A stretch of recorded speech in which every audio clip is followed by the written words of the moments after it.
All pass filter क्या होता है? ऑल पास फिल्टर का मतलब होता है जो कि हर तरह के फ्रीक्वेंसी सिग्नल्स को अलाउ करते हैं कि हाँ तुम भाई मेरी तरफ से निकल जाओ, जहाँ मर जाओ, मरो सड़ो कुछ भी करो। ठीक है, ऑल पास फिल्टर हर तरह के फ्रीक्वेंसी सिग्नल्स को भेज देता है। सो इसके अगर हम सर्किट डायग्राम देखते हैं तो हम क्या होता है, एक इनपुट सोर्स जो होता है जिसको हम ग्राउंड करते हैं यहाँ पे, ये कनेक्ट करता है दोनों ही टर्मिनल्स के साथ। ठीक है, whether it is in inverting और नॉन इन्वर्टिंग। यहाँ पे भी एक रजिस्टर लगेगा आपके पास। जैसे मैंने आपको बताया है, मैंने इसी के साथ अभी मैंने आपको बताया था नॉन इन्वर्टिंग का केस। तो नॉन इन्वर्टिंग का केस बिल्कुल सिमिलर है ऑल पास फिल्टर के केस से। यहाँ पे भी आपके पास एक कैपेसिटर जुड़ते हैं, ऑल पास फिल्टर में जुड़ता है, इसको ग्राउंड करते हैं। इसको हम मान लेते हैं वी ऑफ सी मान लो या वी पॉजिटिव मान लो, वो तुम्हारी मर्जी है। इसको हम आर एफ मान लो, इसको R1 मान लो, इसको R मान लो। ठीक है, चलो मान लो। ठीक है, तुम्हारे R1 R2 माने तो वो मान लो, कोई दिक्कत नहीं है बड़े इसमें। ठीक है, ये क्या है हमारे पास V इनपुट सिग्नल है, ये क्या है हमारे पास V आउटपुट है। ठीक है, सो हम क्या करते हैं, जैसे हमने पीछे अभी पढ़ा नॉन इन्वर्टिंग का केस। ठीक है, तो नॉन इन्वर्टिंग का केस मैंने तो करवाई क्योंकि इससे सिमिलर होता है। वो सिमिलर क्या है, एक तो कैपेसिटर हम इसके साथ ही जोड़ते हैं। ठीक है, दूसरी चीज़ जो हम ये चीज़ करते हैं ना, लाइक ये वाली, ये वी सी की वैल्यू, ये वाली बिल्कुल सिमिलर होती है। इसको नहीं लिखते हैं आउटपुट की वैल्यू क्योंकि आउटपुट की वैल्यू लो पास फिल्टर में डायरेक्ट निकल जाती है, यहीं से आउटपुट निकल जाती है। बट हम आउटपुट्स के ये वाली चीज़ जो कि बिल्कुल सिमिलर होगी इससे, तो इसी चीज़ को यहाँ पे हम लिखते हैं। सो हमारे पास जो वी सी की वैल्यू होती है, यानी वी सी लिख दो चाहे तुम इसको वी पॉजिटिव लिख दो, वो किसके बराबर होगा, जो वी इनपुट आ रहा है आपके पास, वी इनपुट और इम्पीडेंस लिखेंगे हम। बट एक बात का ध्यान रखना, जो ऑल पास फिल्टर्स होते हैं उसे हम रिएक्टेंस नहीं लिखते हैं, उस रिएक्टेंस को हम लैप्लेस ट्रांसफॉर्म में कन्वर्ट कर देते हैं। बताती हूँ, यानी कि पहले हम कैपेसिटेंस की बात कर लेंगे, यानी 1/CS upon R plus 1/CS। बस XC की जगह हमने CS लिख दिया है। तुम सोच रहे मैंने क्या करा, देखो मैंने आपको बताया था S का मतलब होता है जे ओमेगा, नहीं बताया तो अभी याद कर लो, S का मतलब होता है जे ओमेगा। ठीक है, हम अगर XC लिखते 1/XC लिखते तो उसको बाद में कन्वर्ट करती 1/J⍵RC, यानी कि एक्स्ट्रा R डालते, बाकी तो बिल्कुल सिमिलर नहीं था। C यहाँ पे था, J⍵R ही आया ना एक्स्ट्रा। बस हम ये करते हैं ऑल पास फिल्टर में हम लैप्लेसियन ट्रांसफॉर्मेशंस का इस्तेमाल करते हैं इसको लिखने के लिए। ठीक है, सो हमने V पॉजिटिव की वैल्यू निकाल दी। अब करंट जो है बेसिकली हम यहाँ से लेके जा रहे हैं। ठीक है, क्यों वो बताती हूँ आपको।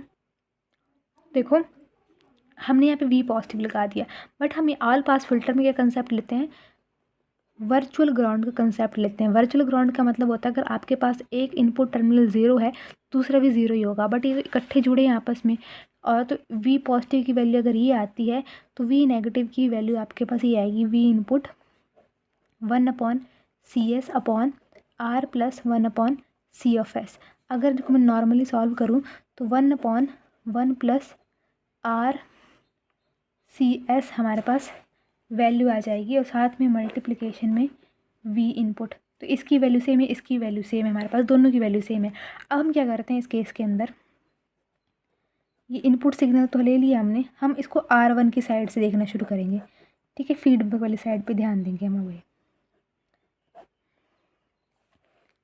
ये क्या है मेरे पास, ये R1 है, इसको क्या ले लो तुम, RF ले लो। ठीक है, बाद में R1 RF को हम बराबर एक ही मान लेंगे, R ही मान लेंगे। ठीक है, या R1 ही मान लेंगे। तो हम बात करें यहाँ पे हमारे पास कौन सा करंट फ्लो हुआ, I करंट फ्लो हो रहा है। ये कौन सा टर्मिनल है मेरे पास, ये V नेगेटिव टर्मिनल, या तो इसको ले लो तुम V इनपुट टर्मिनल ले लिया, V नेगेटिव मान लो, VC तो नीचे वाला, तो यहाँ पास ये V नेगेटिव टर्मिनल है। ठीक है, यहाँ पे V इनपुट आ रहा है। ठीक है, तो हम लिखते हैं इसको, तो I की वैल्यू कितनी आ जाएगी, V input minus of V negative, कौन सा आ रहा है तुम्हारे पास, R1, इस तरह से। ठीक है, अब सिमिलरली फिर से हम I की वैल्यू को निकालने की कोशिश करेंगे। तो पहले जो V नेगेटिव की वैल्यू हम इसको यहाँ पे भर देते हैं। सो I की वैल्यू कितनी आती है, V input minus of V negative की वैल्यू कितनी है, 1 + 1/RC(S), V input upon are.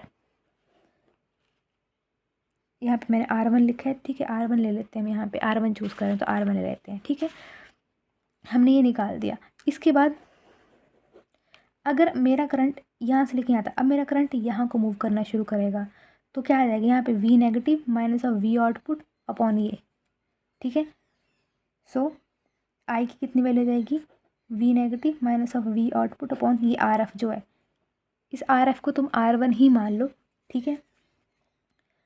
सो इसको हम R1 ही ले लेते हैं, ठीक है, लेट कर लेते हैं, let RF is equals to R1। अभी RF लिखे ना, इसको आगे R1 में चेंज कर दूंगी। तो पहले V नेगेटिव की वैल्यू भर दो, क्या V नेगेटिव की value 1/1 plus RC of S V input minus of V output upon ये क्या है, RF को हम R1 ही मान लेते हैं क्योंकि दोनों I की वैल्यू मुझे कंपेयर करनी है, ठीक है। तो R1 को हम कैंसिल कर देंगे, ठीक है, क्योंकि R1 यहाँ है तो R1 ही यहाँ पे फ्लो कर रहा है, इसलिए हमने R1 ही ले लिया। अगर इन दोनों को हम कंपेयर करें तो पहले हम क्या करते हैं, V इनपुट वाली चीज़ों को इकट्ठा कर लेते हैं। ये V इनपुट वाली चीज़ है, जब ये V इनपुट वाली चीज़ यहाँ पे जाएगी तो कितनी बन जाएगी, V input minus of 2/1 plus RCS V input, और यहाँ पे क्या रह जाएगी माइनस ऑफ V आउटपुट। हम कंपेयर करें इन दोनों को, ठीक है।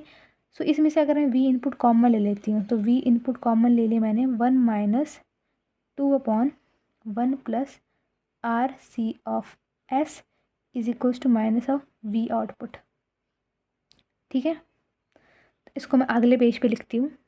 तो दोस्तों मैंने ये चीज़ यहाँ पे लिख दी। अब इस चीज़ को अगर मैं यहाँ पे ले जाऊँ, ले जाती हूँ, कोई दिक्कत नहीं है हम लोगों को।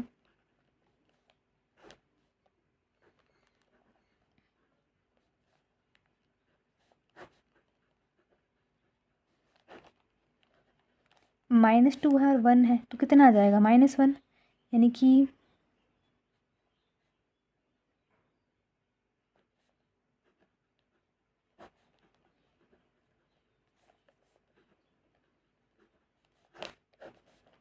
माइनस ऑफ V आउटपुट, इसको यहाँ भेज दूँ तो कितना आ जाएगा,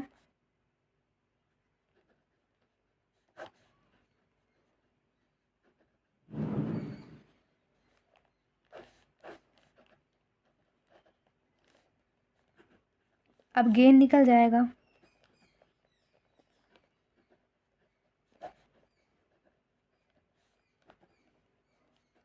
इसको हम गेन बोलते हैं। अब S की वैल्यू तुम क्या लिख सकते हो, J ओमेगा, अपनी मर्जी चलाओ भाई। AC ऑफ L तुम J ओमेगा लिखने चाहते हो लिख तो कोई दिक्कत नहीं है अपन लोगों को, क्योंकि मैंने तुमको ऑलरेडी क्लियर करवाया था कि S is equals to J omega होता है, मैंने यहाँ पे लिखवाया था ना, ये देखो। तो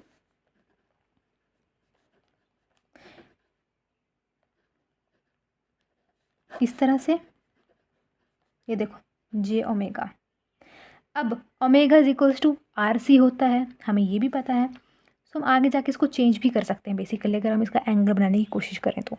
अगर इसका मैं मैग्नीट्यूड लूँ, इसका मैग्नीट्यूड भी ले लो, ठीक है, इसका तो मैग्नीट्यूड भी ले सकते हो, ठीक है। अगर नहीं लेना तो कोई दिक्कत नहीं है, हमने इतना कर दिया। अब हम क्या करते हैं,